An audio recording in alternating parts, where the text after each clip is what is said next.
오늘 말씀은 시편 122편입니다.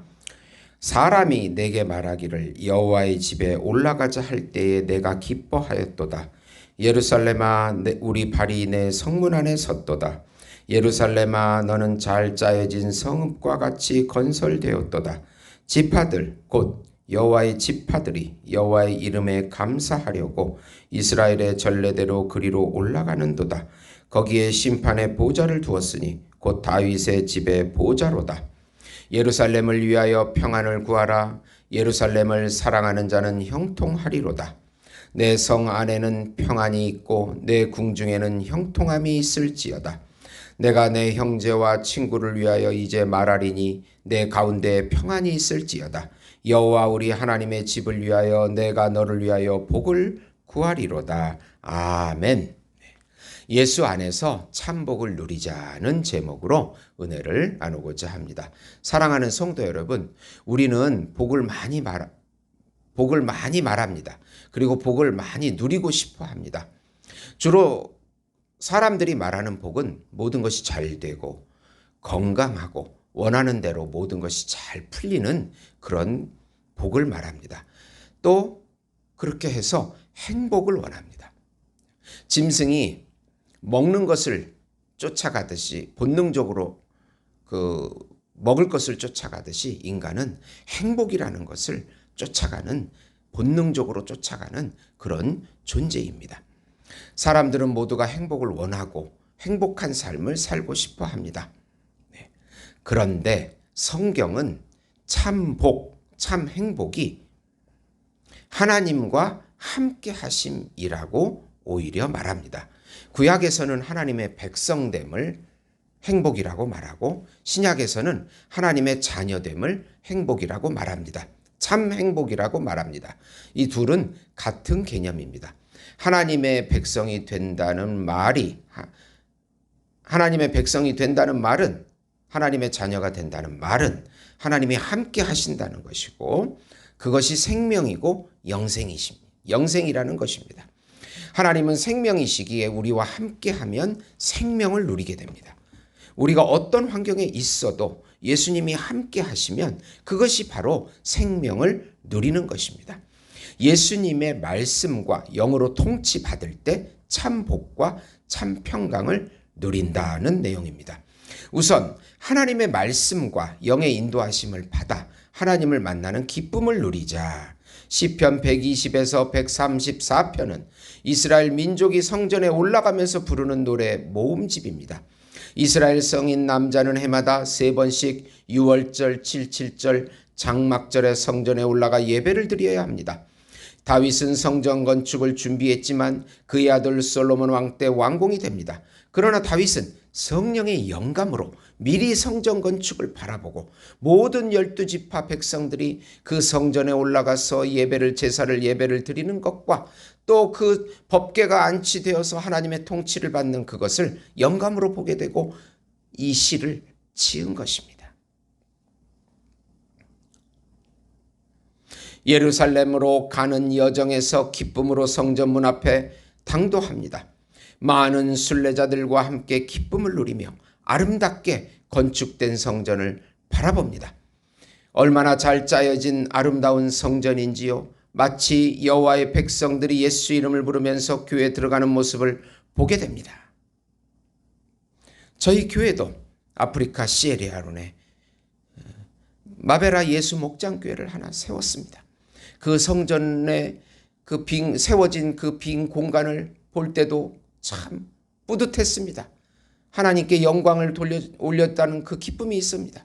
그런데 그 300명의 아프리카 시에리아론 사람들이 거기서 춤을 추며 그 성전 안에서 예배드리고 하나님의 영광을 올리는 그 모습을 볼 때 가슴이 벅차올랐습니다. 너무나 하나님의 전에 모여서 예배하는 저 모습들이 얼마나 아름다운가. 그 모습을 이 말씀 속에서 보는 듯 했습니다. 구약에는 이스라엘 성전에 하나님의 법궤가 있습니다. 법궤는 공의와 통치가 이루어지는 자리입니다. 재판관의 자리입니다. 공의의 법으로 모든 백성을 다스립니다. 신약에는 우리 마음에 하나님의 말씀이 있습니다. 하나님의 영이 있습니다. 하나님께서 말씀과 영을 통하여 우리 안에 임재하셔서 우리를 통치하십니다. 성전은 하나님의 계신 곳, 법궤는 하나님께서 그 자리에서 통치하시는 곳, 하나님이 함께하는 그곳이 바로 다윗이 소망했던 것입니다. 참 성전이시요 참 법궤이신 예수님이 우리 안에 계십니다. 성령으로 우리를 통치하시고 다스려 주십니다. 얼마나 기쁜지 모르겠습니다.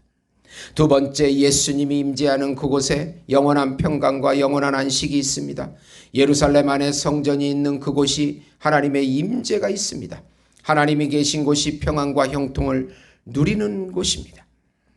하나님이 계신 곳이 영생입니다. 반대로 하나님이 없는 곳이 저주입니다. 예수님이 계신 곳이 영생입니다. 예수님의 말씀과 영이 있는 곳이 영생입니다. 반대로 예수님의 말씀과 영이 없는 곳이 저주입니다. 예수님께 형제와 친구, 이웃을 위하여 평안을 강구하라고 하십니다. 8절입니다. 중보자 되신 예수님의 이름으로 이웃을 위하여 평안을 강구하라는 것입니다. 우리가 이 전에서 예수님의 이름으로 나라와 교회와 가정을 위해서 또 친구들을 위해서 선교를 위해서 기도하라는 것입니다. 예루살렘 성전에서 영원한 복락을 이웃을 위해서 강구하라고 9절에 말씀합니다. 우리가 하나님을 만나는 교회 예배를 통해서 영생의 복이 누려짐을 의미합니다.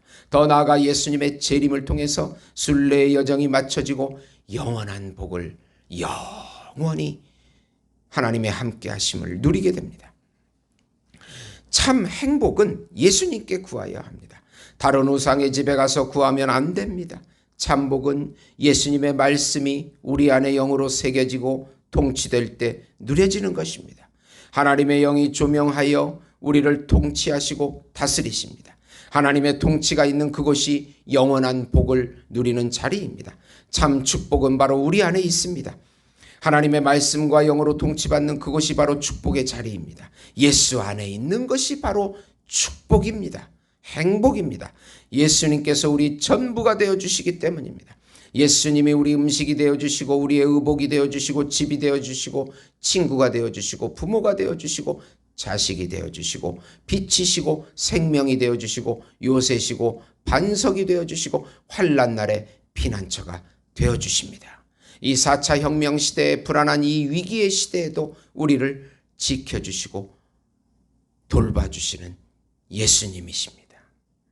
요한복음 15장 5절 보시면 나는 포도나무여 너희는 가지라. 그가 내 안에 내가 그 안에 거하면 사람이 열매를 많이 맺나니 나를 떠나서는 너희가 아무것도 할 수 없다. 예수님을 떠나서는 우리가 아무것도 할 수 없다고 예수님께서 직접 말씀하셨습니다. 예수 안에 있는 것이 모든 것이고 전부인 것입니다.